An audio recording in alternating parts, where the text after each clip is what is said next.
இதுக்கு வீட்லயே இருந்திருக்கலாமே குமார் அப்படிங்கிற மாதிரியான டே தான் இது. எஸ் மக்களே, welcome back to day 22 of வா வாழ்க்கையில் ஒரு நாள். ஒரு சின்ன லஞ்ச் டேட்டில் பிளான் பண்ண எங்கள் டே ரொம்ப பெருசாக காலையில் 11 ஆரம்பிச்சு நைட் 11 வரைக்கும் சென்னைவே சுற்றுன்னு சுற்றி வந்தோம். எனக்கெல்லாம் எக்ஸாஸ்ட் ஆகி ரொம்ப டயர்டான டேனே சொன்னோம். பிகாஸ் காலையில் ஆரம்பிச்ச நாங்கள் கார்லேயும் ட்ராவல்லையும் அப்படியே இருந்துச்சு. But it was a good day too அப்படின்னே சொல்லணும். ஏன்னா லஞ்ச் டேட் முடிச்சுட்டு சடனாக பீச்சுக்கு பிளான் பண்ணி பீச்சுக்கு போய் எங்களையே மறந்து ஒரு நிமிஷம் நாங்கள் குழந்தைகள் ஆகி தண்ணியில் கால் நினச்சி மண்ணில் கேராவோடு சேர்ந்து விளையாடி கேராவோட மைண்ட் வாய்ஸ்லாம் ஏண்டா நான் தான் குழந்தை நீங்களும் மாடா அப்படிங்கிற மாதிரி இருந்துச்சு.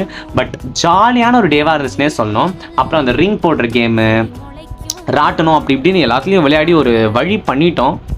அப்படியே கட் பண்ணி ட்ரெஸ் எடுக்கிற வேலையும் இருக்குல்ல அப்படின்னு எங்கள் அம்மாவுக்கு ஞாபகப்படுத்தி அவங்கள கூட்டிகிட்டு டக்குன்னு ட்ரெஸ் கடைக்கு போய் எங்கள் அண்ணனுக்கு ஷாப் பண்ண வேண்டிய சின்ன சின்ன ட்ரெஸ்ஸஸ்லாம் வாங்கிட்டு அதே சைடு கேப்பில் எனக்கு ஒரு 2 ட்ரெஸ்ஸை